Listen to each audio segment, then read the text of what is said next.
Let's turn our attention now to what's going on in Washington, D.C., a very busy weekend for the president. Jess Smith joins us now. I guess just for what we know has happened or has been signed so far, I will say, I know it's my job to know everything that's gone on, but I'm not 100% sure where things stand on this Monday afternoon. Well, let's just recap what happened over the weekend first. President Trump signed 4 different measures aimed at granting some economic relief because talks in Congress have just come to a standstill. So the first one addresses the jobless benefits. He'd like to put $400 extra a week on top of unemployment benefits. But the catch here is that states are supposed to cover $100 of that. And there are just a lot of questions about how this program would actually work, whether there would be huge delays for people who are depending on these unemployment benefits, how states could afford that money, and how they could actually put the mechanisms in place. So a lot to work out on that front.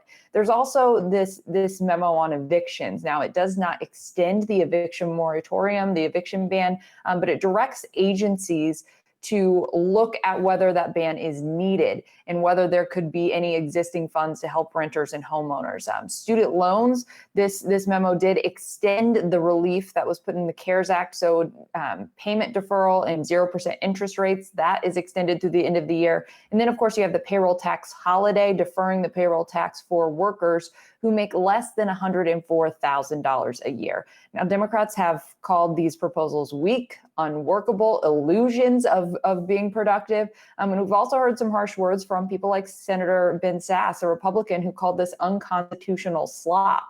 The White House press secretary defended the move today when she was talking to reporters. And she also says that the White House still wants to negotiate. Here's what she said the president would like to see in negotiations and in the next piece of legislation if they can get it done. School funding is very important, and he's been for second round of direct payments. So we encourage Democrats to really negotiate with us in good faith. So far, they have not done so.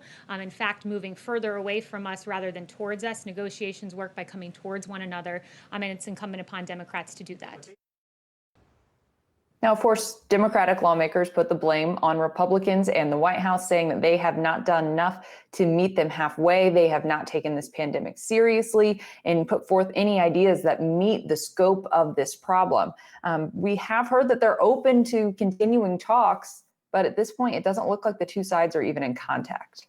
Well, and Jess, it's interesting. It's almost like there's 3 sides now, because it seems that the Trump administration is really not in line with Senate Republicans or even House Republicans. And House doesn't really matter because they don't have the votes, but they're not in line with their caucus in really any way, shape, or form. And so everyone is now just talking past each other. And I think that it kind of goes back to what we said last week, which is Nancy Pelosi is sitting there saying, we passed a bill. Here's the bill. Here's what we agreed to.